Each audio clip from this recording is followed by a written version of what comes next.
Elizabeth Taylor's story begins not with her birth, but with the moment she became a commodity. Born in London to American parents, she was thrust into the Hollywood machine at age 10, her extraordinary violet eyes becoming the foundation of an empire built on beauty and desire. The MGM studio system treated her as property, controlling every aspect of her life, while her mother, Sarah, orchestrated her career with ruthless precision. By 17, Elizabeth had never experienced a normal childhood, knowing only sound stages, publicity tours, and the suffocating weight of expectation. Her fairy tale wedding to hotel heir Nicky Hilton seemed to promise escape from studio control, but instead delivered her into a different kind of prison. The marriage, orchestrated by MGM as a publicity spectacle, quickly revealed itself as a nightmare of abuse, alcoholism, and cruelty. This chapter establishes the central paradox of Elizabeth's existence, surrounded by unimaginable wealth and adoration, yet desperately lonely and searching for authentic love. Her divorce from Hilton after 8 months marks the first crack in her perfect facade and sets the pattern for a lifetime of seeking salvation through marriage, each union promising to fill the void created by a childhood stolen for the cameras. The party that February evening was the kind most people would only see in magazines. The Taylor estate glowed like a ship made of glass, its windows spilling warm light onto manicured lawns where chauffeurs lined the circular driveway, engines purring beneath a canopy of palm trees. Inside, champagne flowed into crystal flutes engraved with her initials, as if the house, the guests, even the bubbles existed to orbit around Elizabeth Taylor. She stood at the top of the grand staircase, 18 years old and already a veteran of the studio system that had owned her since childhood. A diamond necklace rested on her collarbone like a promise, catching the light as she moved. The room below regarded her as untouchable, glittering, mythic. Men watched with hunger, women with envy and longing. Cameras flashed whenever she turned her head, documenting every angle of a face that had been insured for millions. "Smile, darling," her mother Sarah whispered at her elbow, teeth fixed in a practiced grin. This is what we worked for. Worked. The word felt strange to Elizabeth. Her first studio contract had been signed before she understood what a contract meant. Her childhood had unfolded in dressing rooms and sound stages, her bedtime stories replaced by box office reports and gossip columns. Even now, as music floated through the marble hall and her lavender dress trailed in a perfect arc, she felt more like a role than a woman. MGM had crafted her image as America's sweetheart, but the reality behind the glossy magazine covers was far more complicated. Elizabeth was profoundly lonely, desperately so. Surrounded by adults who saw her as a commodity, she craved genuine connection and love. The movies she starred in featured grand romances where the beautiful heroine found her prince. Elizabeth began to confuse the scripts with real life, believing that marriage was the ultimate expression of love. When she met Conrad Nicholson Hilton Jr. on a movie set, she was dazzled. Nicky was handsome, wealthy, charming when he wanted to be. Here was a man from her world, someone who understood privilege and luxury, someone who seemed to offer escape from the studio's suffocating control. Their courtship was brief and intensely romantic, at least from Elizabeth's perspective. She saw in Nicky a partner who would love and protect her, a husband who would make her feel safe and cherished. May 6, 1950. The wedding at the Church of the Good Shepherd was pure spectacle, orchestrated by MGM with military precision. 1,500 guests filled the church, while thousands more lined the streets, hoping for a glimpse of the bride. Elizabeth wore a gown designed by the studio's costume department, a confection of satin and seed pearls that cost more than most Americans earned in a year. The ceremony was broadcast on radio. Newspapers around the world ran front-page stories about Hollywood's fairy tale wedding. But inside the limousine gliding away from the church, the air was cold. Elizabeth looked out the window, her famous face composed, but her hands trembling in her lap. She had been trained since childhood to hit her mark, to find the light, to cry on cue. She had been told that this adoration, this luxury, this man was the prize. Yet as flashbulbs popped, illuminating the diamonds at her throat, she felt a sudden, chilling sense of vertigo. "You look terrified, little one," Nikki said, pouring a drink from the car's crystal decanter. The amber liquid sloshed as the car turned. "It's just a party, the biggest party of the year." Elizabeth forced the smile she had learned in National Velvet. "I'm not terrified, Nikki. I'm just overwhelmed." "Do you think they actually see us? Or do they just see the idea of us?" Nikki laughed, sharp and brittle. He downed the drink in one swallow and immediately poured another. "Who cares what they see? Look at this town, Elizabeth. We own it. We can do whatever we want. That's the point of money. Freedom." But freedom was a concept Elizabeth had never understood. As their honeymoon progressed across Europe's finest hotels, the opulent facade began to crack. In gilded suites that smelled of sea salt and stale champagne, Nikki's freedom revealed itself as a license for cruelty. The gambling, the drinking, the temper that flared like a match in a gas-filled room. One evening in Monte Carlo, Elizabeth sat alone in their suite, surrounded by trunks of couture clothes she had no desire to wear. She stared at her reflection in the vanity mirror. The diamonds around her neck felt heavy, like a collar. She reached for the bottle of sleeping pills the studio doctors had given her, just one to take the edge off the shouting that would inevitably come when Nikki returned from the casino. The door burst open. Nikki stumbled in, his tuxedo tie undone, his face flushed with bourbon and rage. "Hiding up here while I'm losing my shirt downstairs?" "I was tired, Nikki. I just wanted to sleep." "Sleep?" He grabbed her arm, fingers digging into soft flesh. "You're my wife. You're supposed to be my luck. You think you're some kind of princess because you're on a movie poster? You're nothing without me. Just a pretty face with a contract." He shoved her back against the vanity. Perfume bottles crashed to the floor, jasmine exploding in the room. Elizabeth gasped, clutching her arm. In that moment, the fairy tale dissolved completely. She realized that wealth did not insulate you from pain. It merely changed the setting in which you suffered. The marriage lasted 8 months. When Elizabeth filed for divorce, the studio was furious, the church scandalized, but Elizabeth learned a vital, dangerous lesson. Pain could be survived, but only if you found a way to numb it.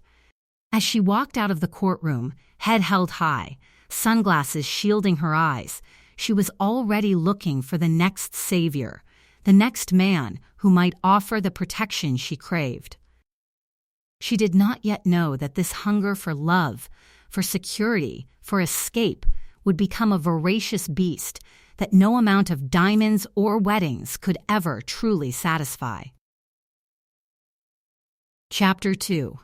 Elizabeth's second marriage to British actor Michael Wilding brought temporary stability and 2 sons. But the 20-year age difference and Elizabeth's restless nature soon created fractures in their relationship. Seeking passion and excitement that Wilding couldn't provide, she fell for producer Mike Todd, a brash showman who matched her intensity and treated her like the queen she believed herself to be. Their 13-month marriage was tempestuous and deeply loving, giving Elizabeth the grand romance she had always craved. Then tragedy struck. Todd died in a plane crash, leaving Elizabeth a devastated widow at 26. In her profound grief, she turned to Todd's best friend, singer Eddie Fisher, for comfort. Fisher was married to America's sweetheart, Debbie Reynolds, Elizabeth's close friend. The affair that followed destroyed Fisher's marriage and transformed Elizabeth from grieving widow to public villain overnight. This chapter explores how tragedy and passion collided, how Elizabeth's inability to deny her desires led to the first truly career-threatening scandal, and how she discovered that her fame was powerful enough to survive even the most vicious public condemnation. The marriage to Fisher becomes a prison of guilt and resentment, setting the stage for even greater scandals to come. Elizabeth married Michael Wilding in a quiet London ceremony that couldn't have been more different from her first wedding circus atmosphere.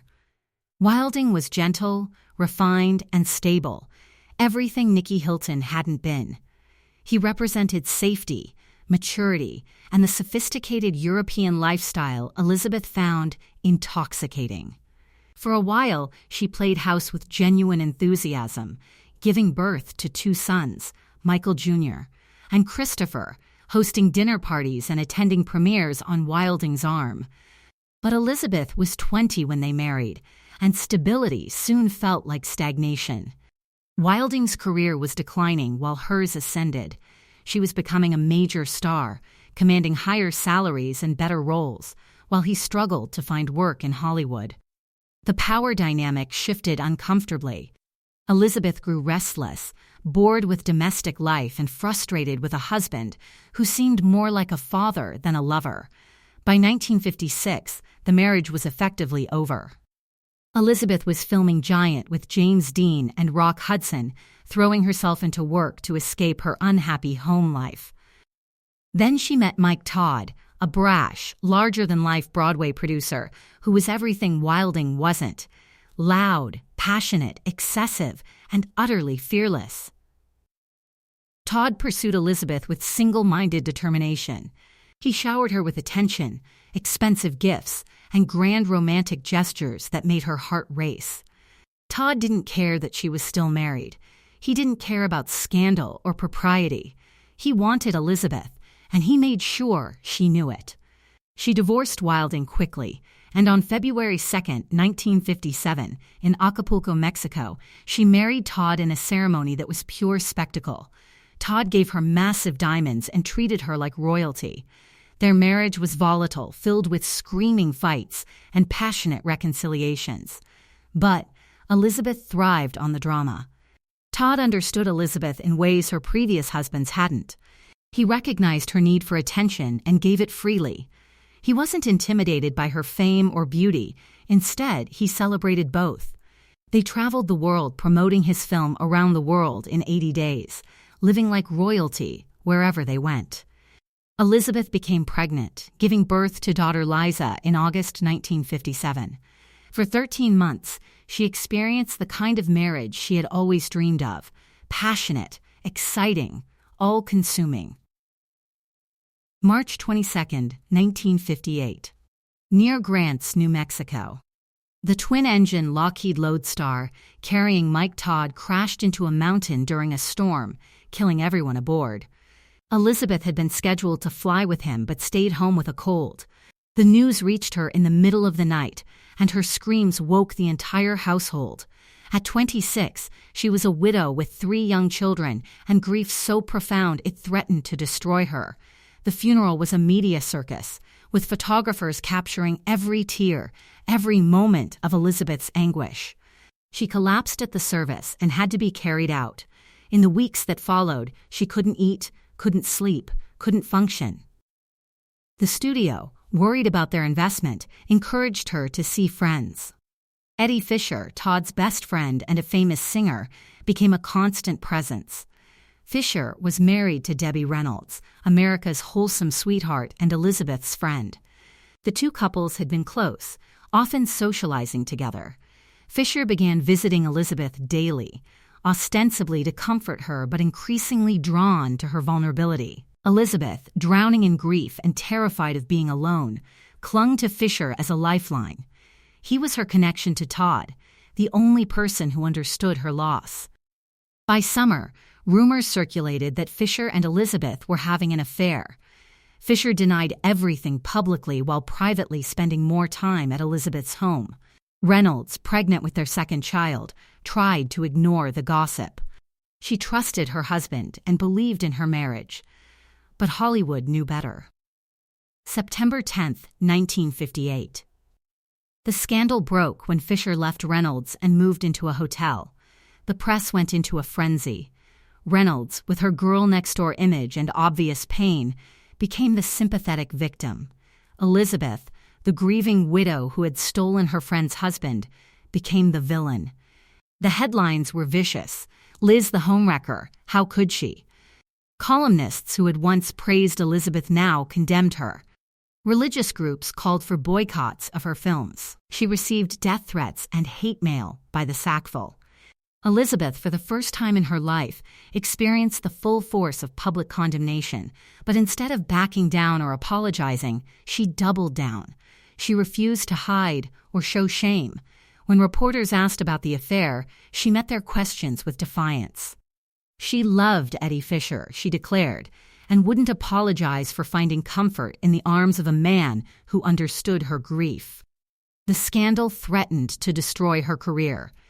Meme executives panicked, worried that audiences would reject her. But something unexpected happened. People kept buying tickets to her movies. They were fascinated by Elizabeth's scandalous life, drawn to her refusal to play by the rules. She was becoming something unprecedented, a star whose notoriety enhanced rather than diminished her appeal. May 12, 1959. Las Vegas, Nevada. Elizabeth married Eddie Fisher in a quick ceremony that felt more like surrender than celebration. She wore a green dress instead of white, a deliberate choice signaling her awareness of public opinion.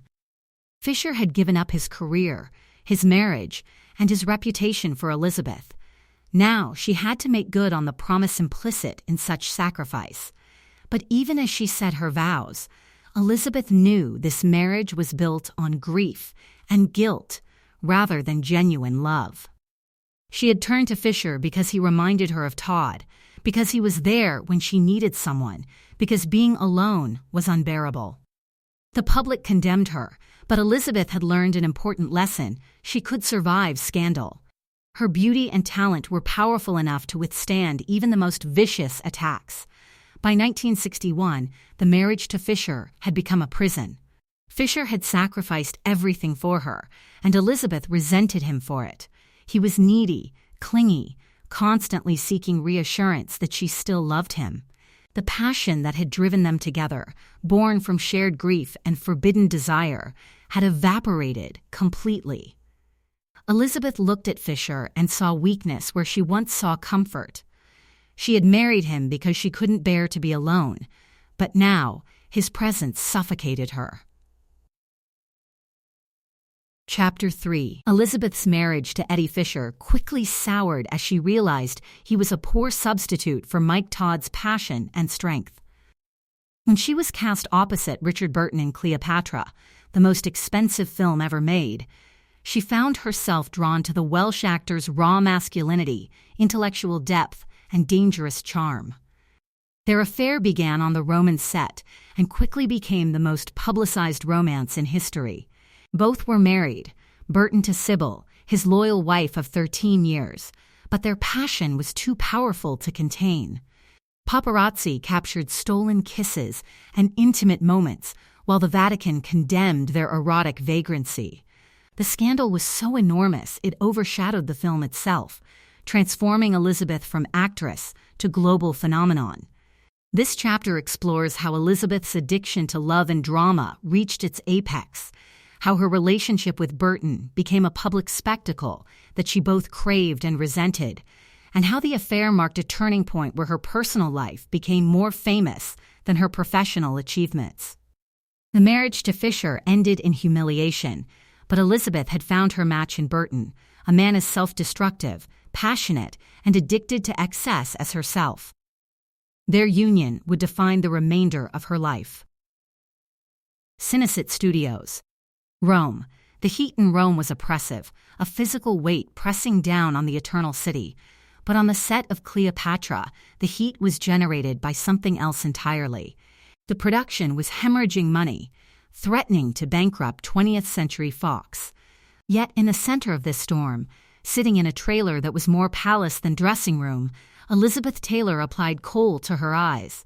She was the Queen of the Nile, the first actor to demand and receive $1 million salary. Until he walked in. Richard Burton. The Welshman with the pockmarked face and voice that sounded dredged from a coal mine, deep, resonant, dangerous. He was hungover, shaking slightly, a man who drank his lunch and recited Shakespeare like prayer. He was married to Sybil. Elizabeth was married to Eddie. It should have been a professional introduction. Has anyone ever told you you're a very pretty girl? Burton slurred slightly, leaning against the doorframe. Elizabeth looked up, expecting to be unimpressed. She had eaten men like him for breakfast. But when their eyes locked, the air seemed to vanish. It wasn't a spark. It was recognition. A predator recognizing another predator. "You're wearing too much makeup," she shot back, smirking. "And you," he countered, stepping closer, "are entirely too much woman for one man. Especially that little singer you keep on a leash." The affair began not with a whisper but with a roar. It became Le Scandalous. Paparazzi, a new breed of aggressive photographers, swarmed Rome like locusts. Every kiss on a yacht, every drunken argument in a trattoria was documented and beamed around the world. The Vatican issued an open letter condemning their erotic vagrancy. A member of Congress introduced a motion to ban them from re-entering America. They were the most famous couple on Earth, burning everything down. On the deck of a rented yacht off Ischia, the Mediterranean turned liquid gold in the sunset. The table was laden with lobster, fruit, and bottles of vodka. Elizabeth was draped in emeralds, gifts from Richard, apologies for yesterday's fight, promises for tomorrow's passion. But tension thickened the air. Eddie Fisher had finally fled, humiliated. Sybil was back in London, maintaining dignified silence that made Elizabeth want to scream. Richard was drunk, reciting Dylan Thomas, his voice booming over the waves.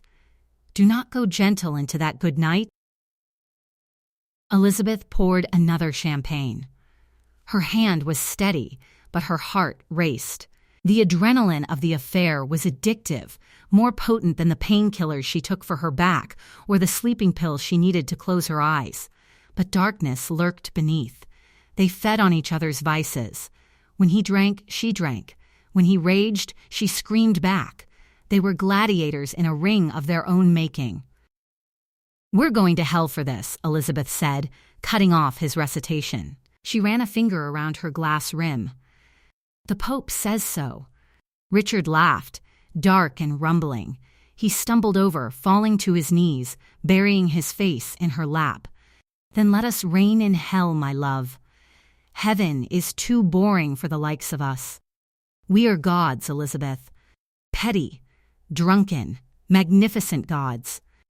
He looked up, eyes bloodshot and full of desperate, terrifying love. "I cannot live without you. It's a physical impossibility. You are my breath, my liver, my blood. And you are my disease," she whispered, stroking his hair. "The best and worst thing that ever happened to me." By March 1962, the affair was international news. Photographers with telephoto lenses captured Elizabeth and Burton on balconies, in cars, at restaurants.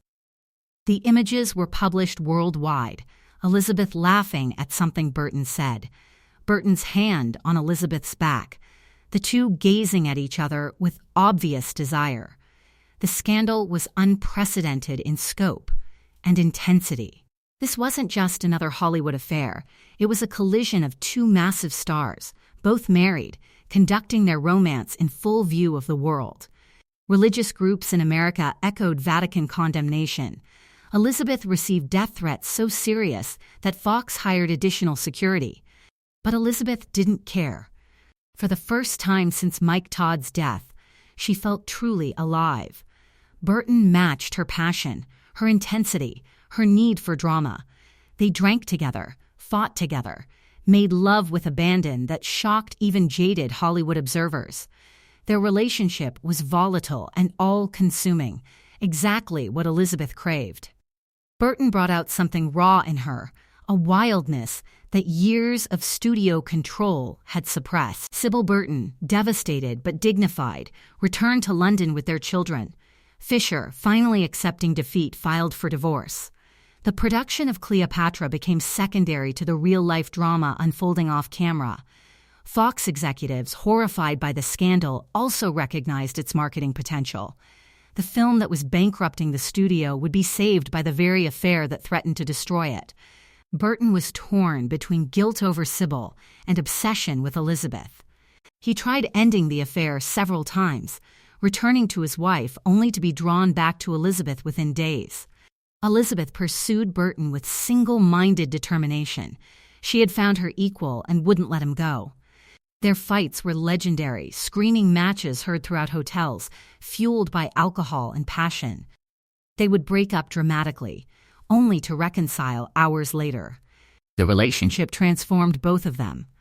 Elizabeth, who had always been famous for her beauty and marriages, became famous for her audacity, her refusal to apologize or hide. Burton, a respected actor who had never quite achieved major stardom, became a household name.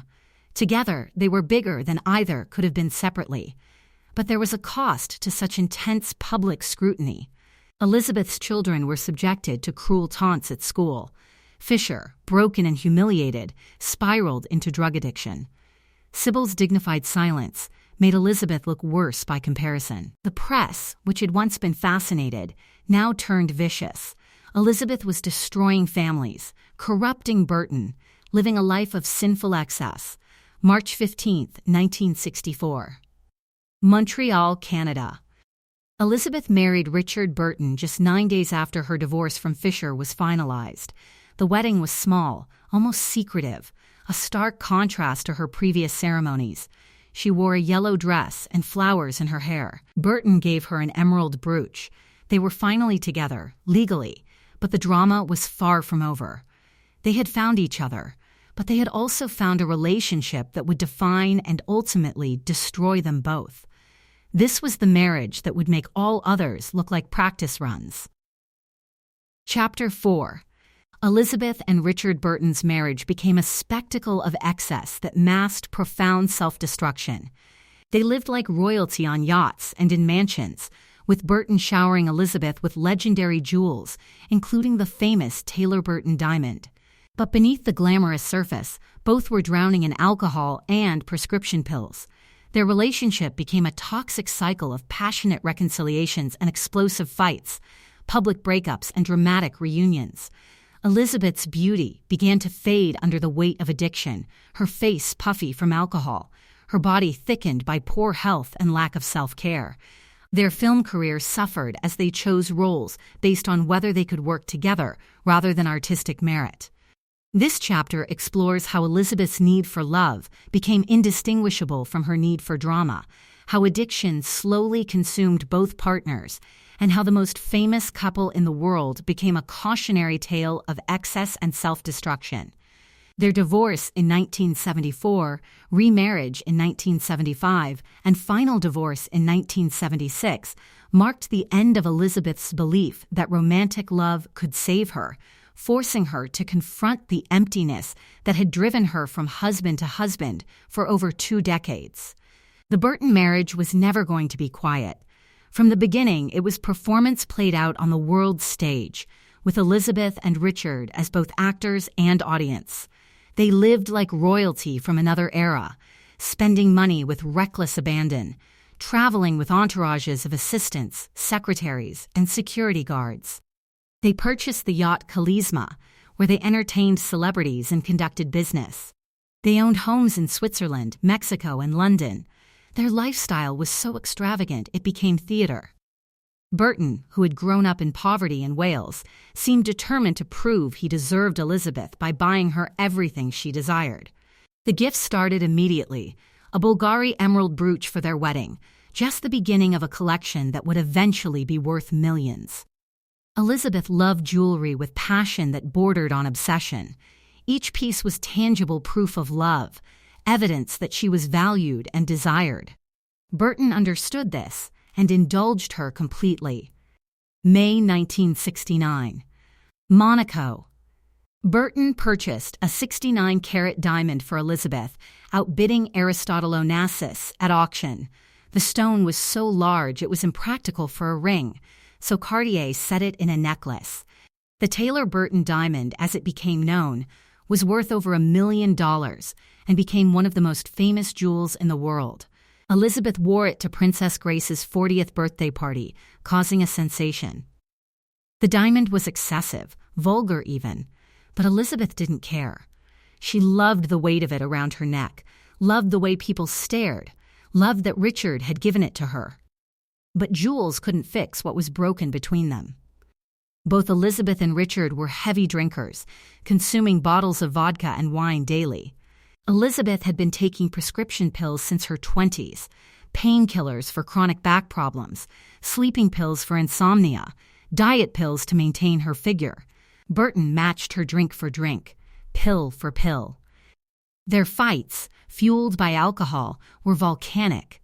They would scream at each other in multiple languages, throwing objects and insults with equal force. Hotel staff learned to stay away when the Burtons were fighting. The pattern was always the same: explosive argument, dramatic separation, passionate reconciliation. They would break up publicly, with Burton flying to one continent and Elizabeth to another, only to reunite days later. The press documented every cycle, and the public couldn't look away. The Burtons were addictive, their relationship a car crash in slow motion that everyone wanted to witness. Their film careers suffered. They made 11 movies together, most terrible, chosen because they wanted to work together rather than because the roles were good. Elizabeth's beauty, which had once been flawless, began showing the effects of her lifestyle. Her face grew puffy from alcohol. Her body thickened from lack of exercise and poor diet. She was still stunning, but the girl who had been called the most beautiful woman in the world was aging badly. Burton's drinking affected his performances. His once magnificent voice grew rough. His memory faltered. He began to resent Elizabeth, blaming her for his career's decline. He had been a serious actor, respected in theater, and now he was known primarily as Elizabeth Taylor's husband. The resentment poisoned their relationship further. By 1973, the marriage was in crisis. They fought constantly, barely able to be in the same room without arguing. Burton began an affair with a younger woman, and Elizabeth retaliated by flirting with other men. They were destroying each other, but neither knew how to stop. The passion that had brought them together had curdled into something toxic. July 1973. Gstaad, Switzerland. The chalet was silent save for ticking clocks and clinking ice against crystal. Outside, snow was pristine, a white blanket covering the world. Inside, air was stale, heavy with cigarette smoke and sour scotch. Elizabeth sat in a high-backed velvet chair, a cane resting against her knee. She was 41, but looked older. Her face, once the definition of delicate beauty, was puffy, retaining water from 1,000 hangovers. Richard was packing, not the dramatic, plate-smashing exit of their earlier years. No poetry this time, no grand declarations of doomed love, just the zip of a suitcase and the thud of shoes being thrown into a bag. "You're really leaving," Elizabeth said, her voice slurred from midday vodka. "You're walking out on us. On history." Richard didn't look up. He looked tired, his face a map of broken capillaries and exhaustion. "There is no history left, Elizabeth. Just hysteria. We are killing each other. Literally. Look at you. Look at me. We are a grotesque parody of what we used to be." "I love you," she whispered, the words sounding like a threat. "I know," he said, finally meeting her eyes. "And I love you. But I cannot drink enough to survive you anymore, and you cannot take enough pills to tolerate me." June 26, 1974. They divorced after 10 years of marriage. The announcement shocked no one. Their relationship had been imploding publicly for months. Elizabeth kept most of the jewelry, including the Taylor-Burton diamond. Burton kept the yacht. They divided possessions like generals carving up conquered territory. Elizabeth, newly single at 42, felt lost. She had been married for most of her adult life, moving from one husband to the next without pause. Now, for the first time, she was alone. The prospect terrified her. Within months, she was dating again, searching for someone to fill the void Burton had left. But Elizabeth couldn't forget Burton. Despite everything, the fights, the drinking, the mutual destruction, she still loved him. Burton felt the same. They began calling each other, meeting secretly, falling back into old patterns. The passion was still there, undimmed by divorce or distance. October 10th, 1975, Botswana, Africa. In a decision that shocked the world, Elizabeth and Richard remarried. The ceremony was small, held in a tribal village, with Elizabeth wearing tribal dress and flowers in her hair. They told reporters they had learned from their mistakes, that this time would be different. They believed it, or wanted to. It wasn't different. The second marriage lasted less than a year, ending in July 1976. This time, the divorce was final. There would be no third wedding, no more reconciliations. They had exhausted every possibility, burned through all passion and goodwill. What remained was damage to their careers, their health, their ability to function without each other. Elizabeth, at 44, faced harsh reality. Romantic love hadn't saved her. 8 years with Burton, 2 marriages, countless fights and reconciliations, and she was still empty inside. The addiction to drama, to passion, to the high of being in love had masked deeper problems. She drank to forget, took pills to sleep, ate to comfort herself. Her weight ballooned, and the press that had once celebrated her beauty now mocked her appearance. The Burton years marked the end of Elizabeth's belief in fairy tale endings. She had finally found a man who matched her intensity, who loved her as desperately as she loved him, and it had nearly killed them both. Chapter 5. After Burton, Elizabeth's remaining marriages felt like afterthoughts, brief unions to men who couldn't match her legendary status. She married politician John Warner, trying unsuccessfully to play the role of political wife, but the constraints suffocated her free spirit. Her final marriage to construction worker Larry Fortensky, whom she met in rehab, was her last attempt at finding simple, uncomplicated love. But by then, Elizabeth was too damaged, too famous, too addicted to drama for simplicity to work. This final chapter explores Elizabeth's battle with addiction, her multiple stays in rehab, and her eventual transformation into an AIDS activist and businesswoman. Her later years brought a different kind of fame, not as a beauty or scandal, but as a survivor who had lived through everything and emerged with hard-won wisdom. She channeled her addictive personality into fighting AIDS after Rock Hudson's death, raising millions and using her fame for genuine good. The chapter reflects on the cost of her 8 marriages, the men she loved and destroyed, and the realization that came too late, that no husband could fill the emptiness inside her, that the love she sought externally could only be found within herself. December 5, 1983, Betty Ford Center, Rancho Mirage, California. Elizabeth checked into rehab, finally acknowledging what everyone around her had known for years. She was an addict. The admission was public, covered extensively by the press, but Elizabeth no longer cared about her image. She needed help, or she would die. The Betty Ford Center was no luxury spa.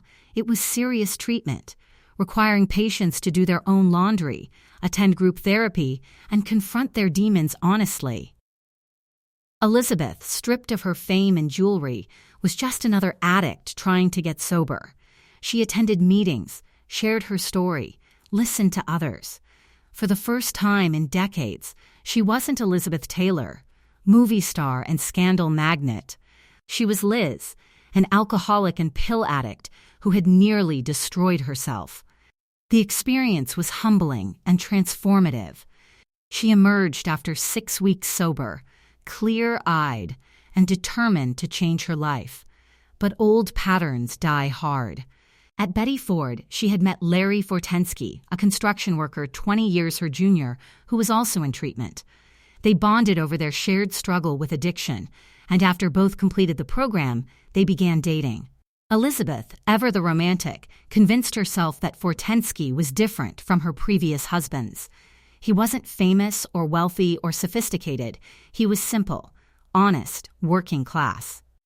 Maybe that was what she needed. October 6, 1991. Michael Jackson's Neverland Ranch, California.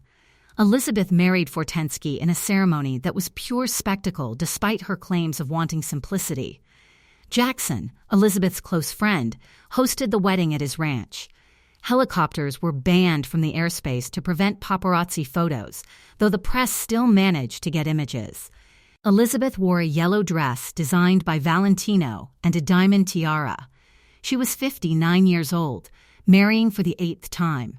The marriage was doomed from the start. Fortensky, despite his good intentions, couldn't navigate Elizabeth's world. He was uncomfortable with her wealth, her fame, her friends. Elizabeth tried to make him fit into her life, but the differences between them were too vast. She was a legend. He was a regular guy who happened to fall in love with Elizabeth Taylor. The relationship couldn't survive the weight of her history and expectations. They divorced in 1996 after 5 years of marriage. This time, Elizabeth didn't immediately search for a replacement husband. At 64, she finally accepted what she had spent her entire adult life denying. She didn't need a husband to validate her existence. The realization came too late to save her from decades of poor choices, but it came nonetheless. Elizabeth's later years brought unexpected redemption. The transformation began in 1985, when her friend Rock Hudson, the giant, handsome man who had been her confidant, withered away and died of AIDS. She saw the fear, the stigma, the way society threw away young men like garbage. The rage she used to direct at her husbands, she now turned on the world's indifference. She became a fierce advocate for AIDS research, raising millions of dollars and using her fame for genuine good. In Washington, D.C., testifying before Congress, she was small and frail, her hair white and teased high. But when she spoke, the room trembled. She shamed politicians, demanded money for research, sold her beloved diamonds, including the 69-carat Burton Taylor diamond, the emeralds, the rubies, to fund hospices and research centers. "I have been given everything in this life," she told a reporter during a fundraiser, her hands trembling slightly with age. "Love, fame, wealth. And I nearly let it destroy me. I thought the jewelry was mine to keep. But we don't own anything, darling. We are just caretakers. I was the custodian of the diamonds, and now I am the custodian of this cause." She launched a successful perfume line, proving she had business acumen beyond acting. She reconciled with her children, who had suffered through her chaotic marriages and addictions. She made peace with her past, acknowledging her mistakes without dwelling on them. Her friendships with Michael Jackson and other celebrities sustained her in ways romantic relationships never had. She learned to be alone without being lonely, to find value in herself rather than in reflection from a man's eyes. She stayed sober, attending meetings and helping other addicts. The woman who had been defined by her beauty and scandals became known for her compassion and courage. The final years were quiet. The house in Bel Air was filled with light and dogs. Richard was dead. Mike was dead. Most of the men she loved were ghosts. She spent her days in a wheelchair, her body finally succumbing to scoliosis and heart failure, but she was not the tragic figure of the 1970s. March 23, 2011, Cedars-Sinai Medical Center, Los Angeles, California.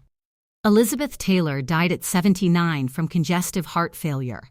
The world mourned, not just the loss of a legendary actress, but the end of an era.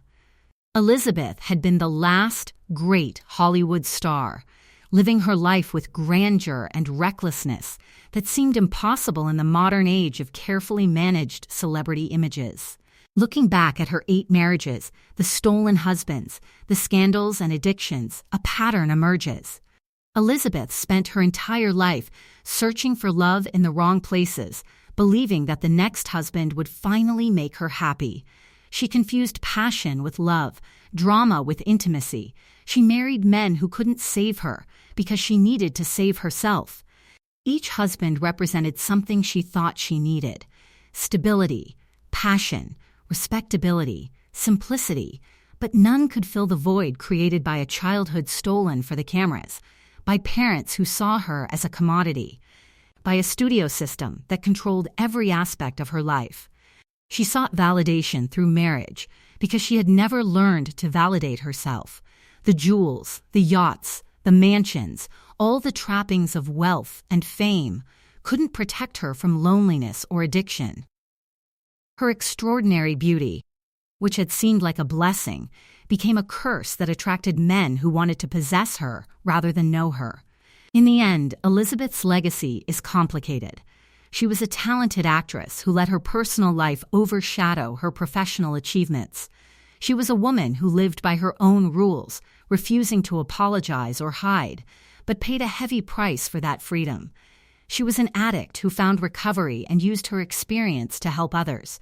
She was a friend who inspired fierce loyalty. She was a mother who made mistakes, but ultimately found connection with her children.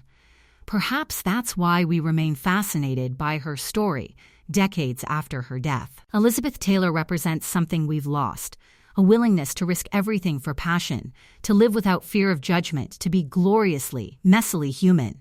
She was flawed and fabulous, tragic and triumphant, a cautionary tale and an inspiration. Her final lesson, learned too late to change the pattern of her life, but not too late to matter, was this: the love she had been seeking in 8 husbands, in jewels and drama and grand romantic gestures, had always been inside her. She just had to stop looking outside herself long enough to find it. By the time she died, Elizabeth Taylor had finally learned to love herself. Flaws and all, it was the one love that lasted.